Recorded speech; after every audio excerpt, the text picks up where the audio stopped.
You've tuned into The Mountain Gardener with your host, Ken Lain. Gardening, it can be challenging, but with these simple insider tips, you'll reap huge rewards. Now, let's tune into today's Mountain Gardener with Ken and Lisa.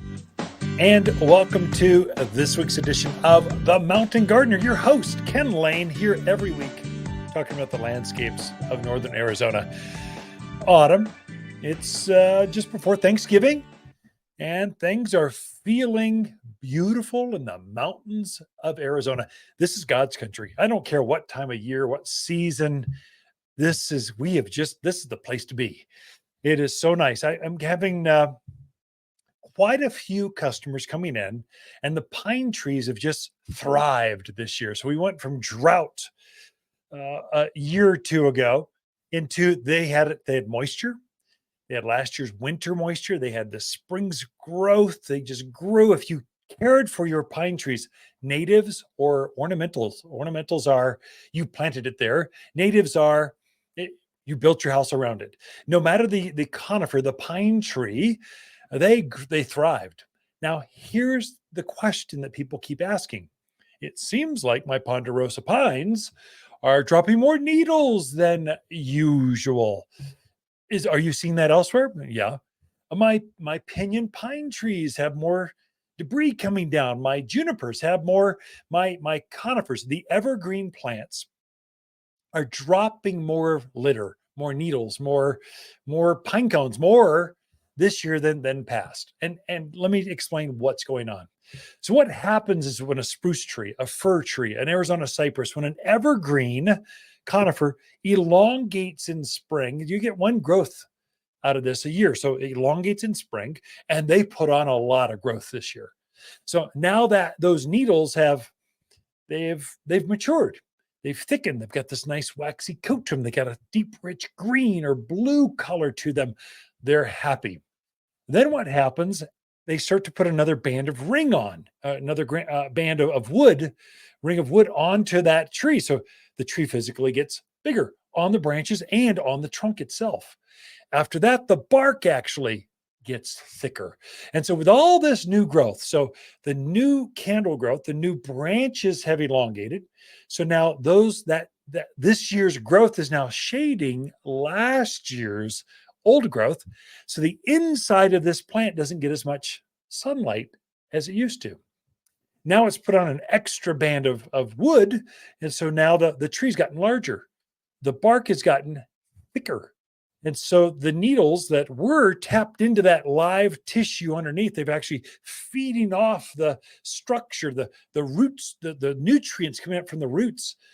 They are now being pushed out. The needles, the bark is actually pushing some of those needles out. And so to have this autumn season, this natural growth, dropping the old growth, encouraging the new growth, this is what's going on. It's getting more shaded.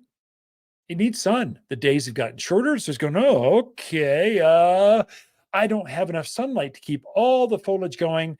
Not only that, but it can't get to the nutrients that are coming up from the roots because the bark has gotten thicker. It's just the inside of a pine tree never has pine needles. And that's the reason why, because the bark, it makes it more drought hardy. So that thicker bark insulates it from the cold of winter, makes it more, keeps it off the dryness. So it keeps it from perspiring, keeps the bark from getting cold or hot in summer. So it's a natural part of a pine tree, a conifer's DNA. But when the plants are stressed, they don't put on a lot of growth. They don't have a lot of bark growth. They don't have a lot of tree ring growth. They're very narrow. So things are in hibernation. They're like just struggling to stay alive. This year, they didn't struggle. So if you see more pine needles dropping on your yard, on your deck, on your car, than maybe last year, the year before, 2020, 21, 22, the years past, then that's the reason why this year was the plants thrived. It's a good thing. It actually helps the plant defensively keep bark beetle and flathead borer and tip borers, the insects that feed naturally off of their favorite food is a pine tree, a An Arizona cypress has tip borers. So it naturally keeps those plants from getting bugs because it's growing so fast. The nutrients are flowing up and down that tree because they're healthy. They can defend themselves. It's when trees are stressed, when plants themselves, when people are stressed, they're more prone to be sick or have issues. Well, same with trees that are out there. So it's actually a good thing. A lot of folks are sending me texts, email, Facebook posts. They're going, "Oh my gosh, I see a brown needle. Should I be worried? I just planted this, a year ago." But no, not to worry. You're okay. It's a natural part of that cycle. I would say too, as the needles drop, you can clean some of those up. A rookie mistake I find people make: needles drop and they like pristine rock going right up next to the trunk of the plant. They don't want any litter coming in, no leaves, no needles, no pine cones, no. So they rake all these things up. A healthy plant, a juniper, let's say alligator juniper or a pinyon pine, they like to protect themselves. It's a natural defensive thing the plants do. They're actually trying to bury anything that tries to grow underneath their drip line. The outer branch, from the trunk to the outer branch, is called the drip line. And so plants will naturally throw off some of these needles to two things. It keeps other seed from coming up in their root zone. They're protecting their space. They don't want to compete with any water or food in this area. This is all for me. Make sure nothing else can grow here. And as those needles kind of give you a duff or a layer of mulch, or it keeps that root structure from drying out, keeps it cool in summer, keeps it warm in winter. So it's a natural thing for plants to throw off some needles, not all of them, especially on the inside of the plant is natural. On the outer side or the top of the tree, if those are going brown, you might have something else going on. That's going to be gophers and grubs, and it's in a hard pan that just can't breathe. You're watering too much. These are all things that, if the needles are browning on the outside coming in, not healthy.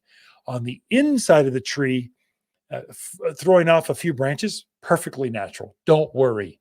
Fertilize now. The plant will actually pick up that nutrients and you'll get a whole nother set of growth next spring.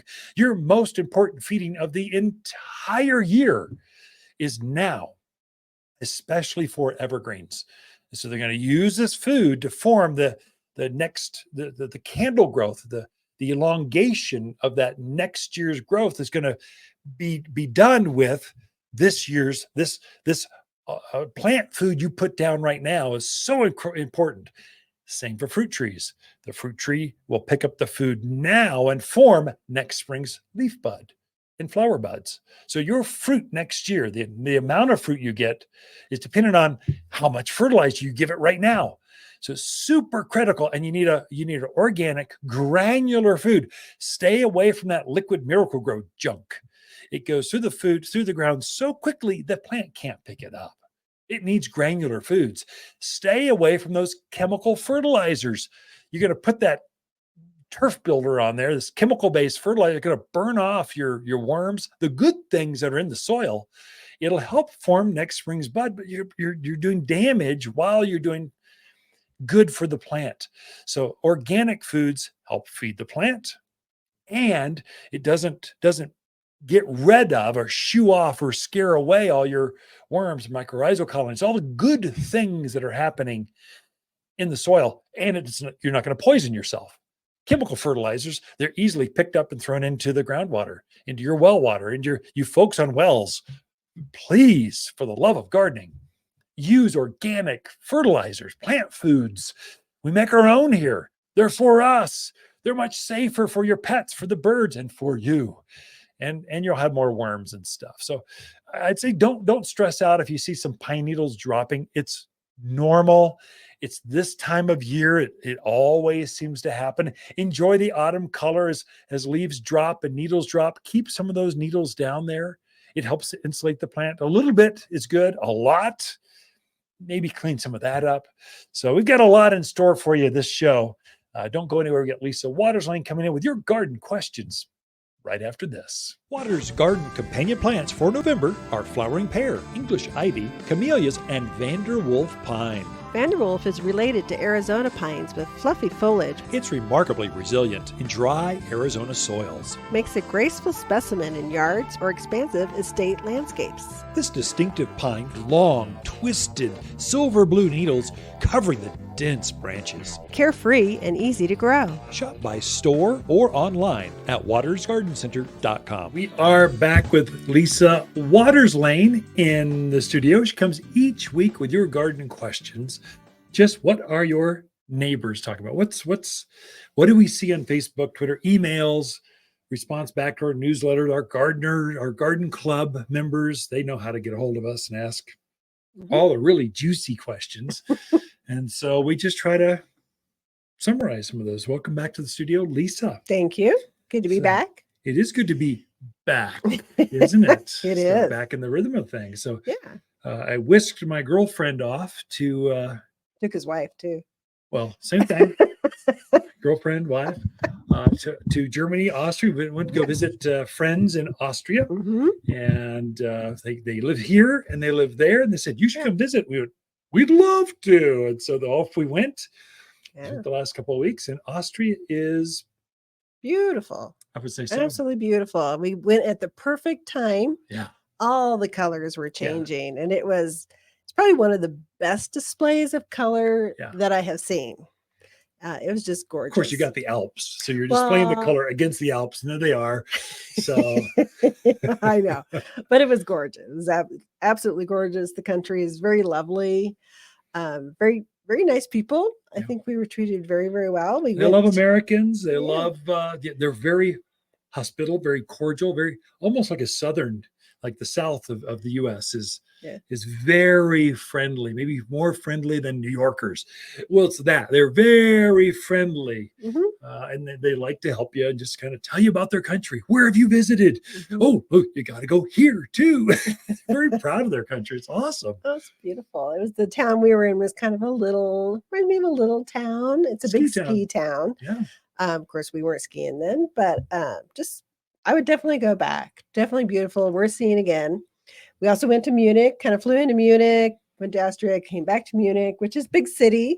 Yeah. So it was nice to have that dichotomy, that kind of mix up of big city, small country. Germans. I love Germans. Germans are great. They're on a mission. They go places focused, with purpose. They make things happen. It's coming through. So don't get in the biker's way in Munich. Oh my gosh. You will. Absolutely. See if we can help you with this microphone. The microphone does not want to stay. Yeah, there you go. So so we went to English Gardens in Munich, which is just this big, it's like what's the place? Central Park in New York. It's just this big open trails, bikers, creeks, rivers.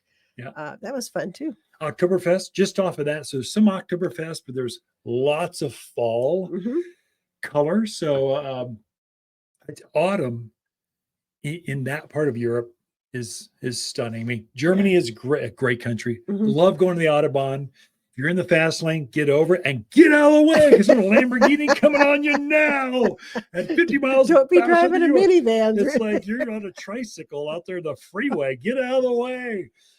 So that was kind of fun for me as a I don't know, gearhead kind of person. I like fast cars, but I'm in a minivan going 100 miles an hour. Transporting a lot of people. And you're getting down to Austria, Prune, and Salzburg, and all the things in between to see where Mozart wrote all of his stuff and the sound of music and where it was filmed. Yeah, it's a good time. I'd go back too. I love their houses. I think because their summers maybe are short, they love to do color in front of their houses. And they just, geraniums that were huge and petunias that crept all the way down the houses. But you can tell they just really love to do that pop of color in the summer. And it was a lot of them were still blooming, hadn't gotten too cold yet. No, so they had one little light frost, but it was still peak of color. Right. And yet autumn. So, and I don't know, but for some reason, beer just tastes better there. It's probably the same. They probably just repackaged Coors Light, but I don't think so. It did taste better. It was like richer, thicker, better. I don't know, something about Germany in Austria where things just, and you're outdoors We in tried the park. a lot of the beer. We did. We did. It was good. So we should go into not just travel, not just us, which I'm sure a lot of our customers, a lot of gardeners like to travel too. Yeah. They like to read. They like dogs. They like cats. They like horses. We're talking about dogs. Oh my gosh. Germany and Austria, they love their dogs. And You bigger think dogs. we bring dogs places? Yeah. You're sitting in a restaurant and there's a dog right next to you. Yeah, they're welcome to go everywhere with their you. dogs. And it's so clean. I mean, a lot of dogs, you think there'd be a lot of, but it is so clean. It's so nice. Sorry, I distracted you. So dogs, they like their dogs. Yep. Central do. Park, they're very clean, it's very beautiful country. You got to go. If it's not on your list, it should be. Go. Austria is storybook. Just think Disneyland and that whole castle looking thing. Yeah, that's Austria. It's that only for real. Yeah. So anyway, garden questions. Okay, questions. We're done with the travel portion of our show. Okay, John is in Chino Valley. He really wants to put on some pecan trees out there in Chino.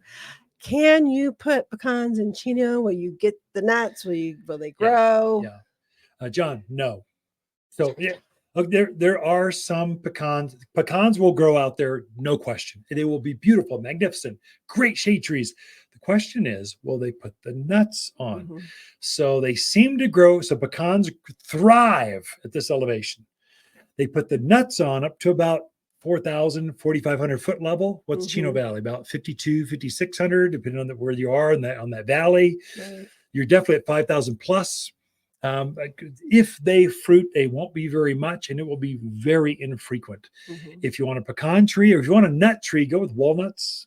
Almonds thrive out there. They produce better than anywhere else in the country.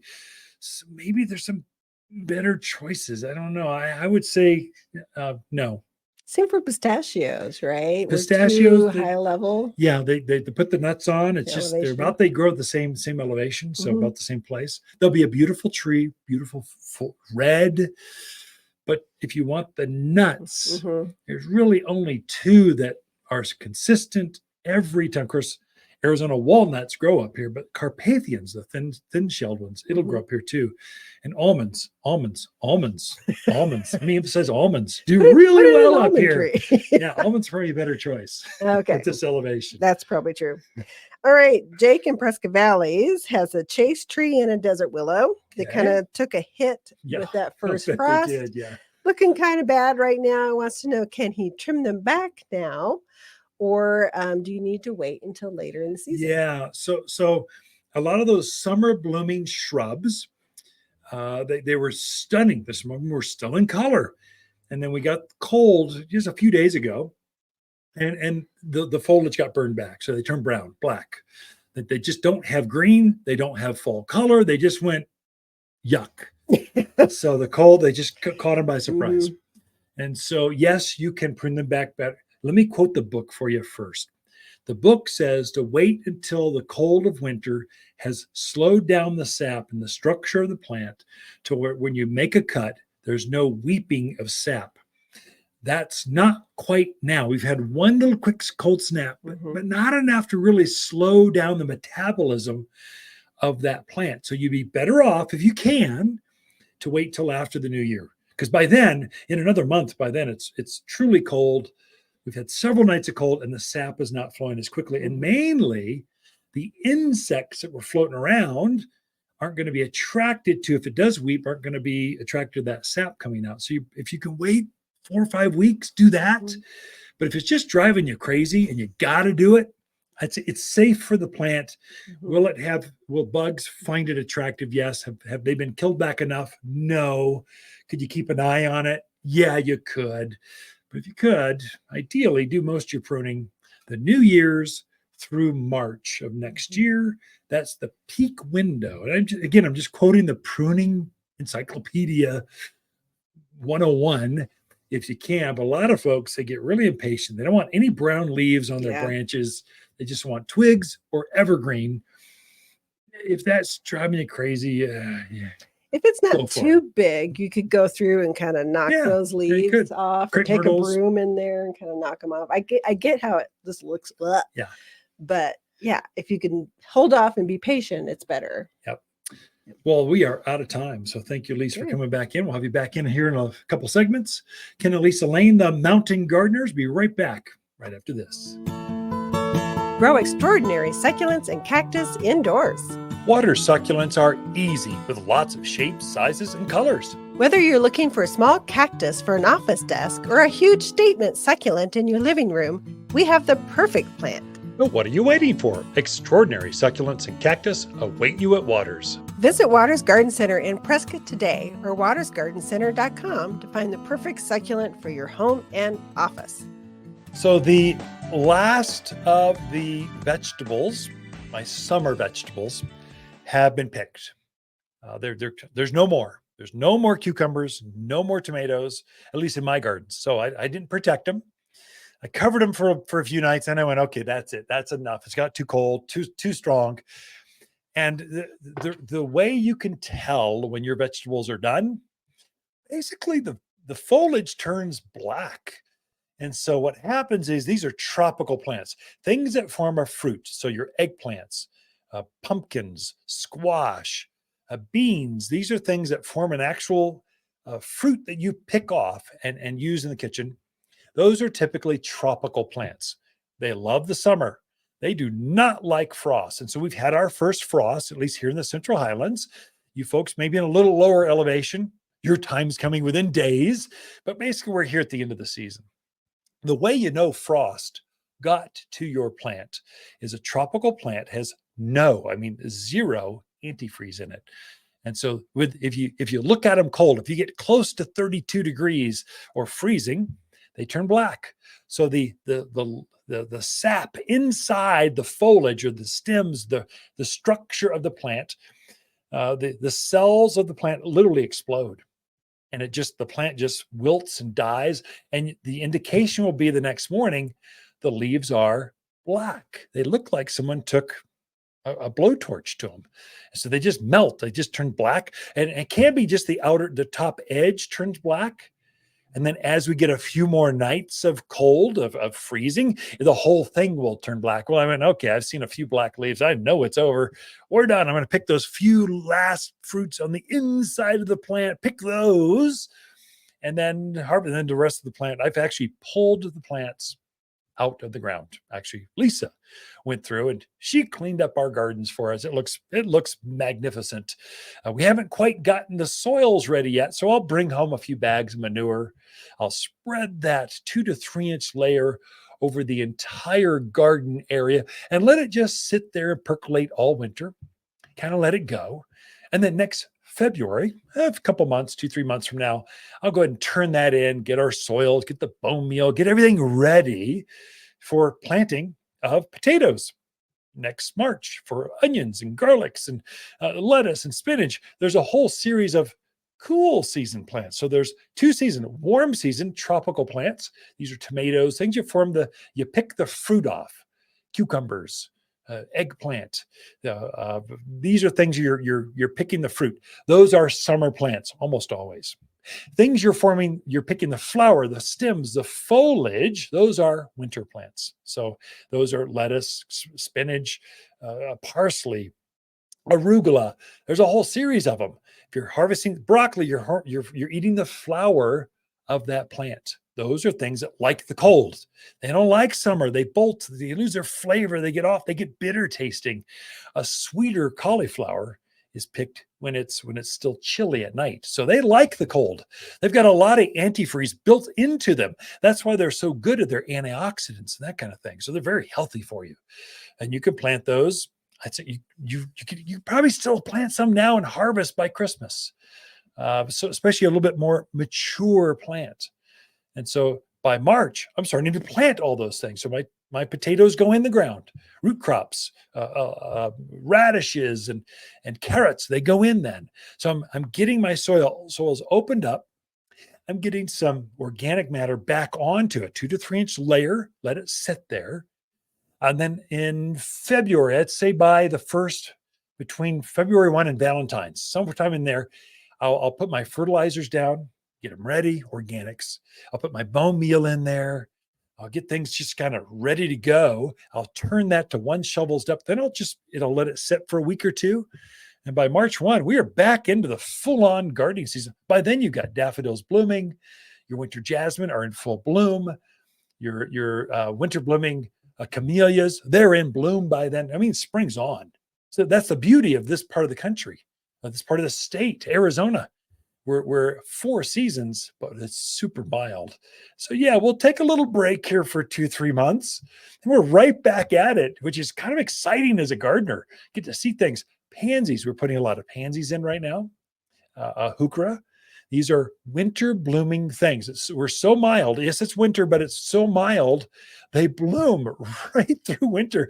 It's amazing. So you can have pot full of kale, violas, of Dusty Miller. These are things in the Midwest. Yeah, they'll bloom till the end of the year, and then they get frozen and vaporize. Not here. We don't do that. It's so easy here. It's so beautiful. Gardening is, if you hit the seasons right, gardening is very easy. If you try to garden against the season, against the environment, you're trying to put tomatoes in right now. That's what they're doing down in Phoenix. Not up here. It's too cold.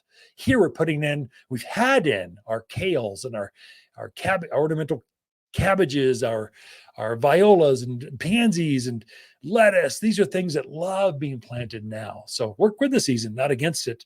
And if you see black foliage, just meant it got frosted. Pull them out, start over, get the soils ready for your gardens this year and next. Be right back after this. Watters Garden companion plants for November are Vanderwolf pine, flowering pear, English ivy, and camellias. Ice Angel camellias produce amazing 3-inch rosy blossoms with petals that radiate out from the center of. Camellias deserve front yard status or admired on a patio or deck. Well adapted to acidic soils beneath oaks, native junipers, and maples. Loves shade gardens, containers, and raised beds. Shop in-store or online at wattersgardencenter.com. And we're back in the studio with Lisa Watters Lain. She comes and just shares her garden insight, garden knowledge, garden expertise, a lifetime of gardening. Grew up, was born physically here at the garden center on manure piles. Not true. I'm sure, out in the parking lot. I was born in a hospital. Preston Hospital. But like hour 2 was brought to the garden center, worked in the family business. But she's got a wealth of garden knowledge. A gardener extraordinaire. I think there's some insight in sharing the microwaves, the micro airwaves. And the microwaves. Yeah. You just wear tinfoil. It's all no wonder my hair is coming out. The microwave. Been on the microwave too much. Don't stick your head in the thing. Anyway, so welcome, Lisa. Now we get down that path. I have no idea. Thank you. Good to be here. Can I share one thing with listeners? You may. So this is where it's really valuable for those that are tuned in video wise, but for you folks on the audio, this is an award we just got. We just got the best of the best garden centers, Watters Garden Center. We belong to a garden center group. There's 150 of us or so throughout the country and Canada. And your peers just acknowledge that you are the best. And we're a little place in Arizona, Prescott, Arizona, competing against Detroit and Southern California and Kansas and Florida, Calgary, British Columbia, garden center all over. And we just got the best of the best for 2023. This is our award. Yay. So they give us a big old plaque. I mean, they give us this huge, like pecan dark plaque. And how do you get this thing home when you've been traveling? This was in Cincinnati, Ohio. We all met. We all get together once a year, and we tour each other's garden centers. And then we it's a co-op. So we get together, we pool our resources, and then we hire the best consultants in the country for our industry, HR, marketing, facilities, leadership, that kind of stuff. We have them speak to us, and then we compare notes, and you have a glass of wine or beer or watch a sunset with your peers. You gain insight that way. You bring back those things and you try to implement those here in your own. And you have a resource, a network that you can call folks and go, hey, how are you doing this? And so we just share openly with other garden center. Anyway, best of the best for this year, Watters Garden Center. It's very nice. Well done, Watters Garden Center team, because it's about you, not about us. So True. well done. Yes. Congratulations, dear. Now, what about you? So I was going to talk about houseplants. So we've all kind of gotten a little chillier, but the weather's still been beautiful. But we start to move inside more, and we start focusing on those things inside our home a little more than those things outside our home. So houseplants, and it's been a big craze, especially since the pandemic. Right. People definitely growing more houseplants, bringing that green inside. And I've kind of done it myself. We've been big outdoor gardeners for years, but we kind of on the inside. And so I've kind of picked up a little bit on the craze and in growing more houseplants, and I've learned a lot. That it is a little bit different than outside, but some things are very similar. So a lot of people ask us, they come in, they go, well, how do you know when it's time to repot? Is it, when do I do it? It's been 20 years. Should I repot? Yes. Or, I had it 6 months and they're like, well, I need to pot it up. And so there's some things to learn, a little bit of a learning curve on that. So most houseplants like a little bit of a snug, I always call it a snug shoe or a pot. They don't want to have tons of room. They kind of like to feel closed in a little bit on their roots. And that's probably true for most of them. But there does come a time when you definitely need to repot some of those plants. And there's that ficus tree that's so tall that now it's top heavy, it's starting to fall over. Or a jade plant that's so wide it just flops over. That's definitely one of the signs. If the top is so big that you're propping other things against it to keep it from falling over, it's time to repot that. So that's definitely one of your indicators. The other thing is that when the roots of the plant are actually growing through the drainage holes. Oh, yeah. So if you lift up that pot and you're like, it's just bound by roots, definitely time to up that container size. The other one is if the roots are actually pushing the plant up out of the pot. So if there's more roots in there than there is soil, the plant's elevating out of the container. It's starting to lift. Probably a good idea to move that sucker along. Also, if the soil is drying out quickly. Drying out quickly. So, it used to be you'd water it, it would stay wet for a week, but now it's like 3 days. And it just means there's not enough soil around that, the roots to keep it hydrated. So those are some of the indicators that maybe I should repot this. If it's been over 3 or 4 years. Oh, easily. It's probably time to repot your plant. Right.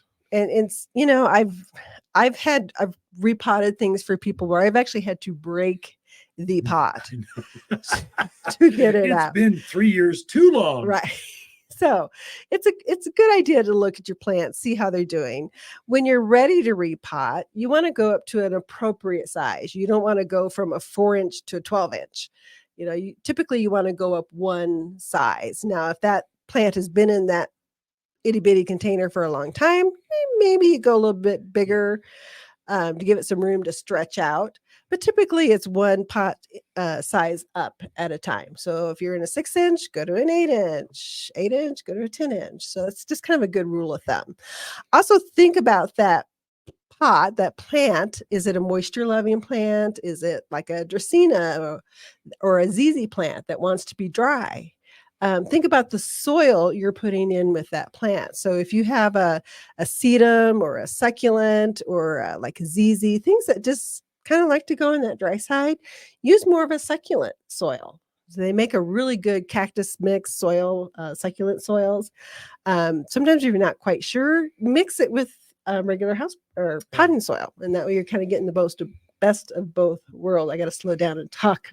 Soil is so important. Soil is everything for plants. Just like the air we breathe, plants breathe soil. So you get good soil, they thrive. If you get bad, crummy soil, or they took shortcuts, or they just took whatever's on the reproduction floor and chucked it in a bag and said, this is potting soil, it might suffer. It probably will suffer. It makes a big difference. And one thing I can tell you, because I've had people do this as well, do not use soil from your yard. Oh, no. Oh, your plants will not be happy with that. Our soils are too heavy, too clayish, too compacted. So, Yeah, you might spend a few bucks, but how important is this plant to you? You know, and we're looking at the lifetime of the plant, so you can cost average that out. A $20 bag of soil, it's less than that. Water's is Mhm. 15, 16 bucks.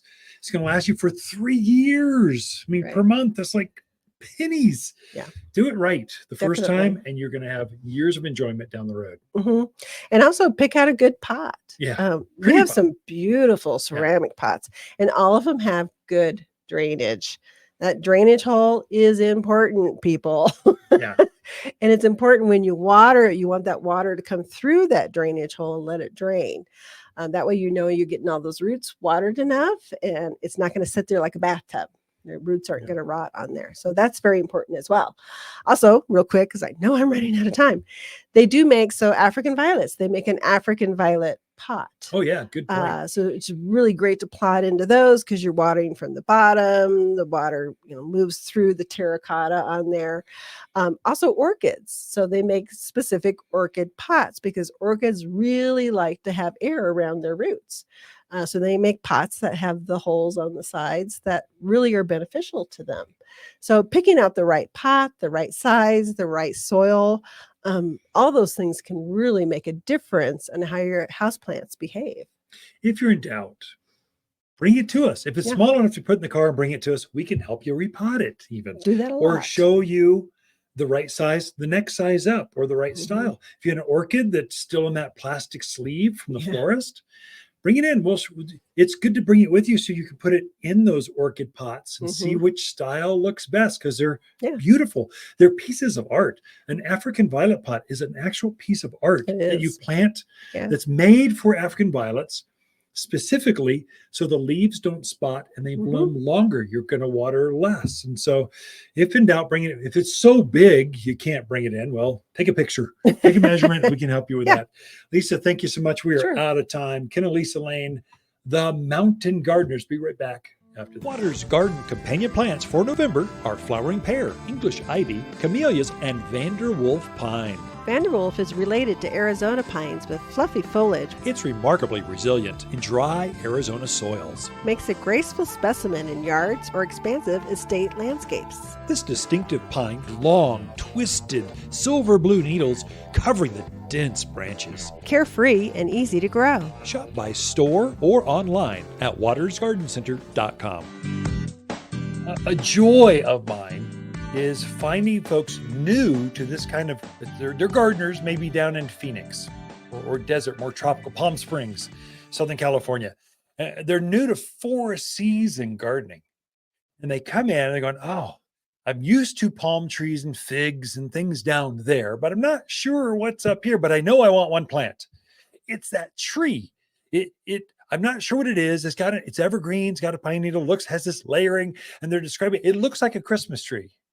Going, a spruce tree, a Colorado spruce? Going, yeah, that's it. They're so excited about this Christmas tree looking plant out in the yard. They see them in their neighborhood and they want one themselves, but they're not sure how to describe it. We've got spruce mountains. Spruce grow wild on the higher ridge lines here in the mountains of Arizona. They do really well. And so you can have one yourself. Get it up there and it will eventually naturalize and go by itself. But I think they do better. They grow better, thicker, fuller, better color when you add them to your drip irrigation system. You don't have to, if you're going to kill an evergreen, it will be from overwatering, not from underwatering. So if in doubt, treat them with neglect, think bad thoughts, kick dirt at them, curse at them. They'll probably grow better for you. If you're going to overcare your spruce tree, Arizona cypress, it's a native, grows wild here. It's desired all in botanical gardens all around the planet, but it originated from right here. It's going to naturalize and go by itself. If you're going to overwater it, we probably have some better choices for you. I mean, aspens take more water, maples take more water, fruit trees, not Arizona cypress, not Colorado spruce, not pine trees, even Austrian pines, ponderosa pines, pinyon pines. We have all those, but they're kind of sensitive to wet feet. They need oxygen down around the root zones. That's why they make such good living Christmas trees or holiday trees. So a lot of folks will take them, put them on the back deck. They'll decorate them. They'll put a saucer underneath the bucket, and they just use it as a decor thing out there on their front entrance. And then they fully intend to plant it out in the yard after the holidays. You can easily do that because they're so robust. They're not using a lot of moisture right now. So we're watering our trees here at the garden center about once a week in the bucket. And the way we do it is we'll take a hose, we'll water the roots of that tree until we see water coming out the bottom of the bucket. And we go, oh, we're done. And then we're done for a week. Maybe 10 days we'll get in there. So you could easily do that and then enjoy it by the front door. Arizona, Alberta spruce, #1 selling spruce tree. It's a short little spruce, very short needle, very thick. It's got this perfect shape. Looks like it's been pruned exactly like a cookie cutter Christmas tree. They're used at the front door in containers, raised beds. It's just cute. And so we sell a lot of them and they don't get very big. So Alberta spruce gets, maybe if you let it grow for 15 years, might get as tall as you and I. And they're short. That's why they're so perfect in those pillars at your front door. If you have a little garden space or a container, you go in there, they could stay there for years and years and years. They look cute, little ribbons, little decorative clear lights. They just scream holidays. So at the garden center, we put little bows on them and we make them look holiday-ish. They would love to be by your front door. Enjoy it, water it once a week, and then go plant it out in that raised bed later. It would be fine with that. They go down to minus 40 degrees, I think maybe 50 degrees, some crazy cold we'll never see. And so they've got plenty of antifreeze in the structure. Most pine trees have plenty of antifreeze to keep them from freezing, as long as you keep them moist, but not too moist. That's the secret. So some of you folks, your hobby is not gardening. Your hobby, even now, you love going out there with the hose and watering things, making sure they're good. Be careful this time of year. It's very easy to overwater things because plants are starting to shut down. It's not as warm. The days are shorter. The nights are cooler. It's easy to get too much moisture. So if you're still treating them like you were a month ago, that might be too much moisture. So we're starting at the Lain house, we are starting to throttle back our irrigation. So I think my established trees and shrubs, things that have been in for a while, big junipers, big maples, big plants, we're watering every 10 days. And I'll back that off to every 14 days or so. I'm still watering, but not very often.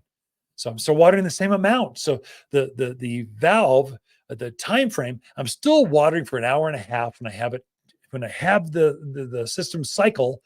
I'm just playing with how often, what's the frequency do I play with? So the same amount goes on every time, but I've backed it off from every 7 days, every 10 days, and probably first part of December, I'll back it off to every 14 days. That's trees and shrubs. Now, my lower growing things, my flowers and my containers, my pansies at the front door, those are in containers and they're shallower rooted things. Those I'm watering every 3 or 4 days. Not as much. In June, I was watering them every day and they would still get kind of wilty. Now, the pressure's off. So just be careful not to overwater. But things you can use that are holiday-ish, trees that look like a Christmas tree. That one, a couple customers this week said, here's what I want. Those are Colorado spruce. Actually, that's the native one. If it has the word spruce in it, you know you got a good plant. It's going to grow in the mountains. It's made for the mountains of Arizona. Now, what happens is we'll have a name in front. So Baccarat spruce or hoop-size spruce or baby blue spruce. They're all spruce. What we're doing is we're breeding, we're developing, creating new types of spruce trees that bring out, maybe it's a Fat Albert spruce. It's a Colorado spruce that's dwarfed. So instead of getting 50, 60 feet tall, it gets 18, 20 feet tall. Now you can have a spruce tree that looks like a Colorado spruce, but doesn't get ginormous. It's not going to overgrow that smaller backyard. So Baccarat spruce, it's a Colorado spruce with intense silver blue. Gets the same size, but has a deeper, richer color.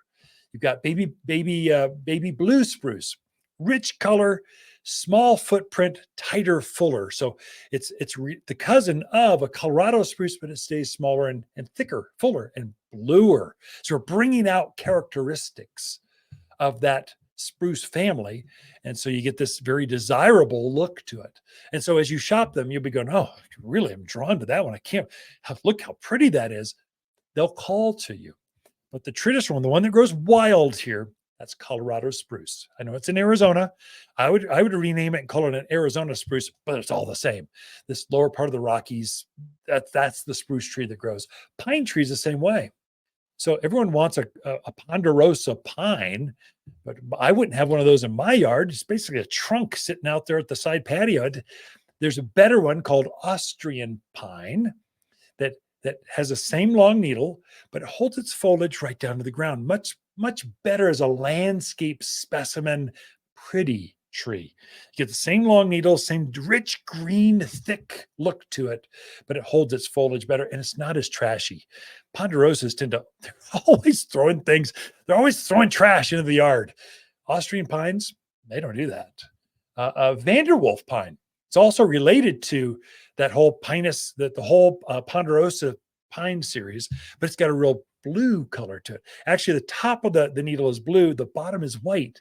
So it gives it this really interesting, soft look to it. Those can all be planted now. They can be decorated. Easily keep it in the pot, used for the next month through the holidays, then plant it in January. They'll love that. They'll be fine with that.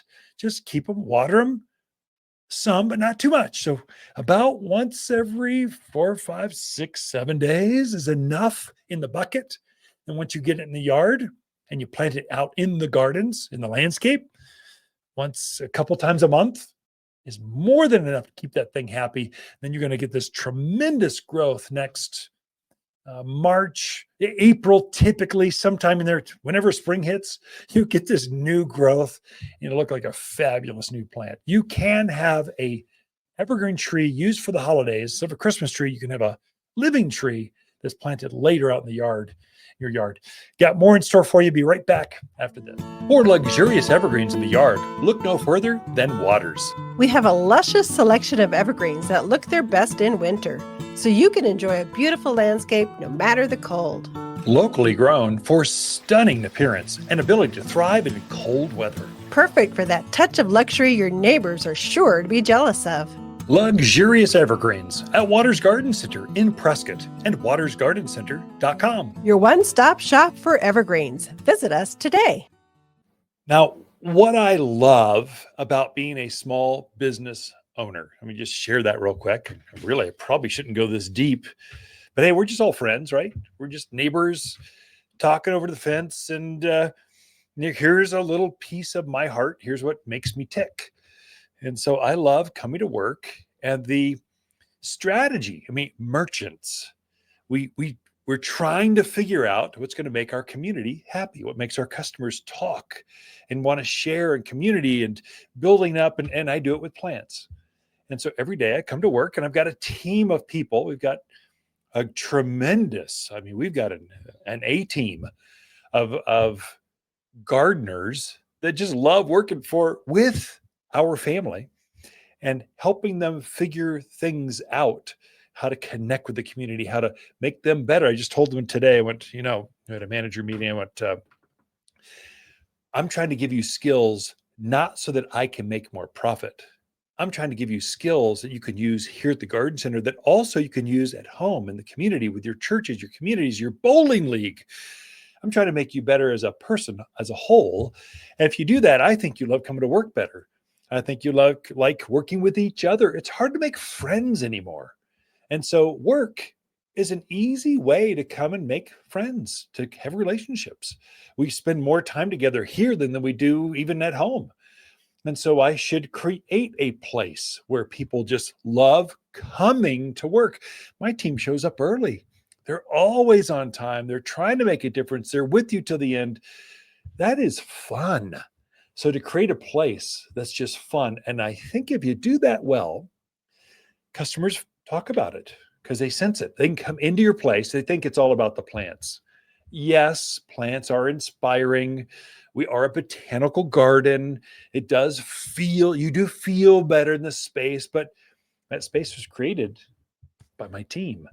And so our family has created this nurturing environment where they want to do better.